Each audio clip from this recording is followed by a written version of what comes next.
Hi అండి. ఈరోజు వీడియోలో సింపుల్గా సన్నగా ఉన్న వాళ్ళకి బ్లౌజ్ కటింగ్ ఎలా చేయాలో చెప్తాను. ఫస్ట్ వచ్చేసి లైనింగ్ క్లాత్ని తడిపి ఆరబెట్టుకుని ఐరన్ చేసుకోండి.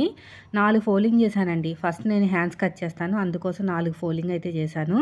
కింద ఖర్చులు వదిలేసి పైన ఖర్చులతో కలిపి మార్కింగ్ వేసుకున్నాను. అంటే వీళ్ళు షార్ట్ హ్యాండ్ ఇచ్చారు, కానీ హైట్ అనేది 9.5 ఇంచులు పెట్టమన్నారనమాట. ఇప్పుడు బ్లౌజ్ని ఉల్టా తిప్పేసుకుని బ్యాక్ పార్ట్ నుంచి పైన షోల్డర్ కుట్టు తగ్గించి సైడ్ జాయింట్ ఫస్ట్ కుట్టు వరకు ఎంత వచ్చింది చూడండి. నాకు 7 మీద ఒక గీత. 7వ నెంబర్ తోటి ఆర్మ్ లూజ్ వస్తే చంక డౌన్ అనేది 3 ఇంచులు తీసుకోవాలండి, సరిపోతుంది. 3 ఇంచులు తీసుకుని ఈ సైడ్ కూడా అంతే ఇలాగే మార్కింగ్ వేసుకోండి. చూసుకోండి మనకి ఎంత వచ్చింది. ఆర్మ్ లూజ్ 7 మీద ఒక గీత కదా, 1 ఇంచ్ మైనస్ చేసి ఆర్మ్ లూజ్ స్ట్రైట్గా చూసుకుంటే మనకు 6 మీద ఒక గీత రావాలి. హ్యాండ్ లూజ్ కూడా మార్కింగ్ వేసుకోండి. వేసుకున్న తర్వాత స్ట్రైట్గా లైన్ వేసేసేయండి. ఇలా లైన్ వేసుకున్న తర్వాత ఖర్చుల కోసం స్ట్రైట్గా ఆర్మ్ లూజ్ చూసుకున్నాం కదా, దీంట్లో సగానికి ఫోల్డ్ చేసుకుని ఒక మార్కింగ్ వేసుకోండి. ఇలాగా ఈ కార్నర్ దగ్గర 7వ నెంబర్ కాబట్టి 1.5 ఇంచులు, షోల్డర్ దగ్గర ఏ సైజు వాళ్ళకైనా 1 ఇంచే. మళ్ళీ కర్వ్ స్కేల్ తోటి నీట్గా ఇలాగా కర్వ్ అనేది తిప్పేసుకోండి. మళ్ళీ బ్లౌజ్కి ఇలాగ షేప్ ఇస్తూ మళ్ళీ ఇంకొక స్టిచ్ అయితే వేసేసేయండి, సరిపోతుంది. కర్వ్ తిరిగిన చోట ఒక 1/2 ఇంచు లోతు, ఆర్మ్ లూజ్ తగ్గించి మన వైపుకి ఇంకొక 1/2 ఇంచు మార్కింగ్ వేసుకుని మళ్ళీ హ్యాండ్ కర్వ్ అనేది ఇలాగ వీడియోలో చూపించినట్టు కర్వ్ అనేది తిప్పుకోవాలి. ఇప్పుడు ఎలాగైతే మార్కింగ్ వేసామో సేమ్ అదే విధంగా కటింగ్ చేసేయండి. ఇక్కడ మిడిల్లో చిన్న టక్ ఇవ్వండి, సైడ్కి ఎగస్ట్రా ఉన్న క్లాత్ని కట్ చేసేయండి. ఇప్పుడు 2 లేయర్స్ని సపరేట్గా తీసుకుని లోత్ అనేది కట్ చేసుకోండి. ఇలాగ లోత్ అనేది కట్ చేసుకోండి. ఇక్కడ ఒక మార్కింగ్ అయితే వేసేసేయండి. ఫ్రంట్ పార్ట్ లోత్ అని తెలియడానికి. మీకు ఏమైనా అతుకులు పడితే ఇక్కడ కట్ చేసుకోవాలన్నమాట. నాకేం అతుకులు పడలేదు కాబట్టి ఆ కర్వ్ తిరిగించేట క్లాత్ని కట్ చేయట్లేదు. ఇప్పుడు బ్యాక్ పార్ట్ కటింగ్. ఫోల్డింగ్ అనేది మన వైపు పెట్టుకోండి, కోరాస్ అనేవి ఆపోజిట్లో. ఎల్ స్కేల్ తీసుకుని స్ట్రైట్గా లైన్ వేసేసుకోండి. ఇలాగా ఇక్కడ కూడా అంతే. ఎక్స్ట్రా ఖర్చు కోసం ఇంకొక 1/2 ఇంచ్ తీసుకోండి. ఇలా మొత్తం కూడా నీట్గా కట్ చేసేయండి క్లాత్ని.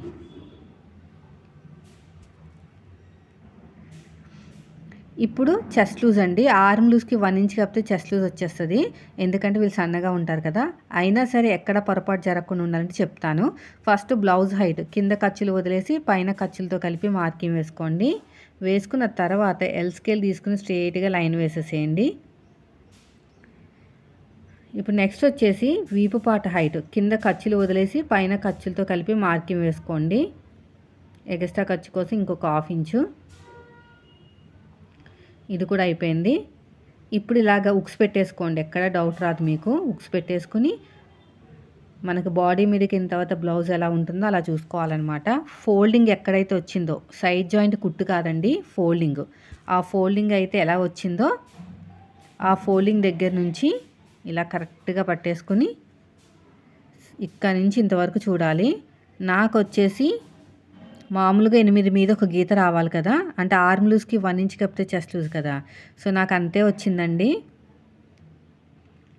అదేవిధంగా నెక్ కింద నుంచి ఎప్పుడు చూసుకోవాలక్క అని అడుగుతున్నారు. నెక్ డీప్ అనేది 7 ఇంచులు అలా ఉంటే 7 ఇంచుల నుంచి పై వరకు ఎంత ఉన్నా పర్లేదు, 7 ఇంచుల నుంచి పై వరకు ఎంత ఉన్నా పర్లేదు.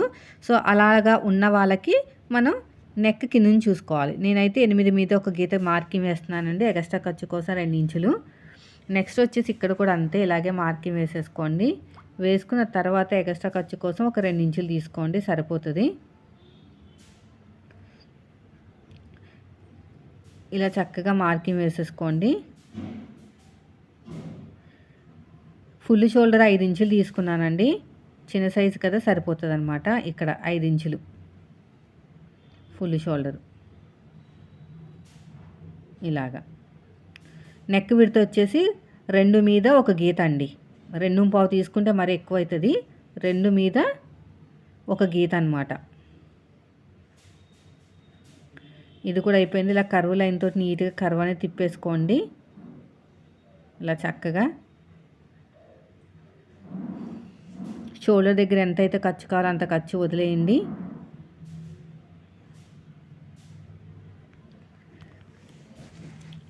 ఇప్పుడు నెక్ రౌండ్ అనేది కరెక్ట్గా చూసుకోండి. షోల్డర్ దగ్గర కావాల్సినంత ఖర్చు వదిలేసుకుని ఆ లైన్ పక్క నుంచి కొలుచుకోండి. నాకు నెక్ రౌండ్ తక్కువైంది కదా, ఇంకా కొంచెం పెంచుకుందాము. కొంచెం లైట్గా పెంచుకుంటే సరిపోతుంది.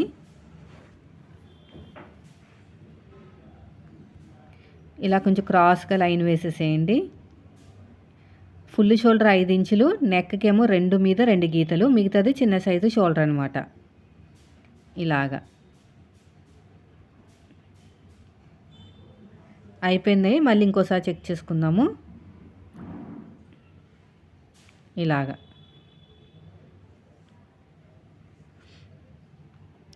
ఇప్పుడు నడుము లూజు ఇక్కడ కూడా ఫుల్ షోల్డర్ 5 ఇంచులు తీసుకోండి. స్ట్రైట్గా లైన్ రావాలి కదా. చంక డౌన్ వచ్చేసి 5.25 ఇంచులు తీసుకుంటున్నాను. చూద్దాం మ్యాచ్ అవ్వాలి కదా చెస్ట్ లూజ్ అనేది.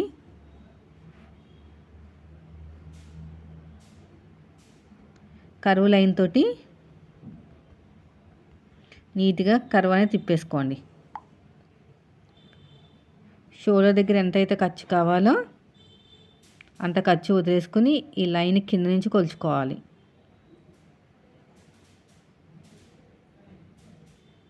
ఇలాగా కొంచెం పైకి కిందకి అడ్జస్ట్మెంట్ చేసుకుంటే సరిపోతుందండి. సన్నగా ఉన్న వాళ్ళకి ఏంటంటే ప్రాబ్లం, చంక కింద లూజ్ అన్న వస్తుంది, లేదంటే టైట్ అన్న అవుతుంది. అలా రాకుండా ఉండాలంటే మీరు చెస్ట్ లూజు, ఆర్మ్ లూజ్ రెండింటిని కూడా కరెక్ట్గా మార్కింగ్ వేసుకోవాలి. నడుము లూజు కరెక్ట్గా చూసుకొని సగానికి ఫోల్డ్ చేయండి. అటు ఒక 1/2 ఇంచు, అంటే నడుము లూజ్లో ఒక 1 ఇంచ్ యాడ్ చేసుకోవాలి. సగానికి ఫోల్డ్ చేసుకుని అక్కడి నుంచి 1/2 ఇంచ్ అటు 1/2 ఇంచ్ ఇటు డాట్గా మార్కింగ్ వేసుకుని ఇలా నీట్గా కటింగ్ చేసుకోవాలి.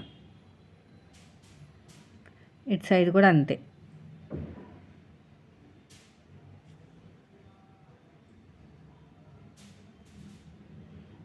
ఇలా నీట్గా కటింగ్ చేసుకుంటూ వెళ్ళిపోండి.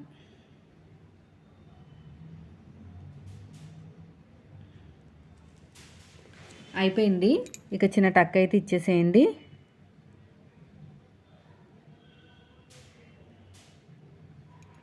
ఇప్పుడు నెక్స్ట్ వచ్చేసి ఫ్రంట్ పార్ట్ క్రాస్ కటింగ్ అండి. దీనికోసం మనం ఏం చేయాలంటే ఇలా వీడియోలో చూపించినట్టు కోరాస్ అనేవి మన వైపుకు ఉండాలి, ఫోల్డింగ్ అనేది ఆపోజిట్లో ఉండాలి. ఇలా క్రాస్గా పెట్టేసుకోండి. ఇలా క్రాస్గా పెట్టేసుకుని చక్కగా మార్కింగ్ వేసేసుకోండి.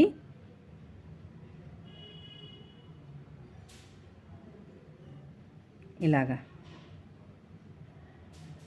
చక్కగా మార్కింగ్ వేసుకోండి. సైడ్ జాయింట్ వైపుకి ఒక 1 ఇంచ్ ఎగస్ట్రా తీసుకోండి, సరిపోతుంది. ఇక్కడ ప్రతి చోట కూడా బ్యాక్ పార్ట్ ఆధారంగానే మార్కింగ్ వేసుకోవాలండి. యాస్టీజ్గా మార్కింగ్ వేసుకోండి, మొత్తం కూడా యాస్టీజ్గా.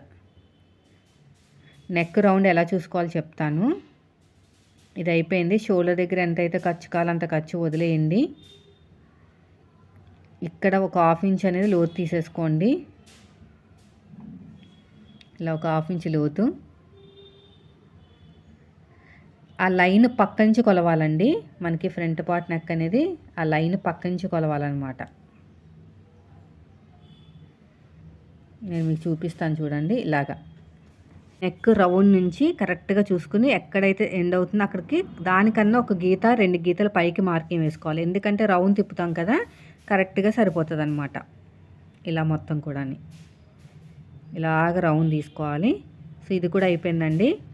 ఇప్పుడు నెక్స్ట్ వచ్చేసి ఫ్రంట్ పార్ట్ హైట్ అండి. పైన షోల్డర్ కుట్టు దగ్గర నుంచి కింద ఖర్చులతో కలిపి పైన షోల్డర్ కుట్టు దగ్గర నుంచి కింద ఖర్చులతో కలిపి ఎంత వచ్చింది? నాకు 12.5 వచ్చింది. అంతే వేసుకోవాలి. 12.5కి మార్కింగ్. ఎల్ స్కేల్ తీసుకుని స్ట్రైట్గా లైన్ వేసేసేయండి. ఇక్కడ కూడా అంతే. ఇది అయిపోయిన తర్వాత మన వైపు లైన్ ఉంది కదా, అక్కడి నుంచి ఒక 2 ఇంచులు డాట్కి మధ్యన గ్యాప్ ఆది బ్లౌజ్ ప్రకారమే తీసుకోండి, సరిపోతుంది. నెక్స్ట్ డాట్ హైట్ కింద ఖర్చులు వదిలేసి పైన ఖర్చులతో కలిపి మార్కింగ్ వేసుకోండి. డాట్ చెప్పాను కదా, డాట్కి మధ్యన గ్యాప్ ఎంత ఉండాలని చెప్పాను కదా, ఇలాగనమాట. ఇలా ఇస్తే సరిపోతుంది. నెక్ దగ్గరించి పట్టుకుని కింద నుంచి 2 ఉక్స్, ఈ రెండింటి మధ్యలో ఒక మార్కింగ్, ఈ రెండింటిని బ్యాలెన్స్ చేసుకుంటూ ఇంకొక మార్కింగ్ అయితే వేసేసుకోండి. అంతేనండి. ఇప్పుడు బ్యాక్ పార్ట్కి ఫ్రంట్ పార్ట్కి మధ్యన డిఫరెన్స్ 2.5 ఇంచులు ఉంటే సరిపోతుందండి. ఇంకా అంతకు మించి ఎక్కువ ఉండకూడదు. ఈ సైడ్ జాయింట్ కూడా మీరు ఆది బ్లౌజ్ని చూస్తేనా పర్లేదు, లేదు అనుకుంటే మామూలుగా మీరు ఒక 2.5 ఇంచులు అయితే సరిపోతుంది అనుకున్నా పర్లేదు. ఇప్పుడు ఎలాగైతే మార్కింగ్ వేసామో సేమ్ అదే విధంగా కటింగ్ చేసేసుకోండి ఇలా నీట్గా. ఇలా కటింగ్ చేసుకుంటూ వెళ్ళిపోవాలి. ఇలా మొత్తం కూడా. వీడియో నచ్చితే లైక్ చేయండి. మీరు మన ఛానల్ ఫస్ట్ టైం చూస్తే మాత్రం సబ్స్క్రైబ్ చేయండి. ఇలా నీట్గా ఇలా కట్ చేసేయండి. ఇక్కడ ఒక చిన్న టక్ అయితే ఇచ్చేసేయండి. ఇక్కడ అంతే. ఇదే మార్కింగ్ అడుగు భాగంలో పెట్టేసుకోండి, సరిపోతుంది. ఇప్పుడు బ్యాక్ పార్ట్ మీద ఫ్రంట్ పార్ట్ పెట్టుకుని సైడ్ జాయింట్ వైపుకి ఎంత వచ్చిందో చూడాలండి. ఇప్పుడు కూర ఉన్న క్లాత్ నీట్గా కట్ చేసేయండి. ఈ కూర ఉన్న క్లాత్ నీట్గా కట్ చేసేయండి. ఇటు సైడ్ కూడా అంతే. పొడుగు వచ్చేసి 10 ఇంచులు చాలండి. అంతకంటే ఎక్కువ ఉన్నా కూడా బాగోదు. 10 ఇంచులు చాలు. ఇలా స్ట్రైట్గా అనమాట. ఈ సైడ్ జాయింట్ వైపుకి ఒక 2.5 ఇంచులు,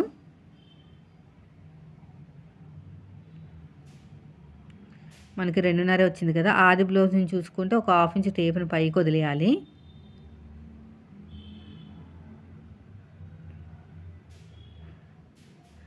ఇప్పుడు చూడండి, మళ్ళీ నేను ఒకసారి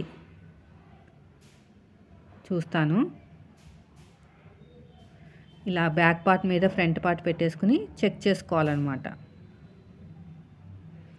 ఇలా క్రాస్గా కట్ చేసేయండి.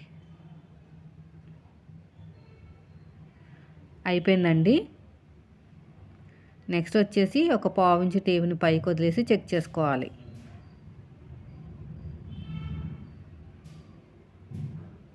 ఇలా మొత్తం కూడా. సైడ్ జాయింట్ వైపుకి 2.5, ఈ ఉక్స్ పట్టి కాజా పట్టిపై వైపుకి 1/2 ఇంచు టేప్ని వదిలేయమన్నాను కదా, అక్కడ 3 ఇంచులు, మెయిన్ డాట్ దగ్గర 2.5. ఇప్పుడు ఎలాగైతే మార్కింగ్ వేసామో సేమ్ అదే విధంగా కటింగ్ చేసుకుంటూ వెళ్ళిపోండి. ఇలా నీట్గా కటింగ్ చేసేయండి. ఇటు సైడ్ కూడా అంతే. వీడియో నచ్చితే లైక్ చేయండి ఫ్రెండ్స్. మీరు మన ఛానల్ ఫస్ట్ టైం చూస్తే మాత్రం సబ్స్క్రైబ్ చేయండి. ఇలా నీట్గా కటింగ్ చేసుకుంటూ వెళ్ళిపోవాలి. ఇక చిన్న టక్ అయితే ఇచ్చేసేయండి. అంతేనండి, చూసారా, సింపుల్గా అయిపోయింది. నెక్స్ట్ ఇంకొక లేయర్ కూడా కావాలి. ఇంకొక లేయర్ కూడా కట్ చేసేయండి. కట్ చేసిన తర్వాత మీరు ఒరిజినల్ క్లాత్ని పెట్టుకుని కట్ చేసుకోవాలన్నమాట. అర్థమైంది కదా. ఇలా నీట్గా ఇలా కట్ చేసుకుంటే సరిపోతుంది. ఒరిజినల్ క్లాత్ మీద కూడా మీరు ఎలాగైతే క్రాస్ కటింగ్ ఇచ్చారో ఇక్కడ కూడా క్రాస్ కటింగ్ ఇవ్వాలి. ఒరిజినల్ క్లాత్ మీద పెట్టినప్పుడు శారీలో వచ్చిన బ్లౌజ్ పీస్ తోటి స్ట్రేట్గా అయితే స్ట్రేట్ అలా ఉంటుంది. ఇలా కట్ చేసేయండి మొత్తం కూడా. అయిపోయిందండి. దీన్ని తీసి ఇంకా పక్కన పెట్టేద్దాము. ఇలా మొత్తం కూడా. వీడియో నచ్చితే లైక్ చేయండి ఫ్రెండ్స్. మీరు మన ఛానల్ ఫస్ట్ టైం చూస్తే సబ్స్క్రైబ్ చేయండి. Thank you for watching.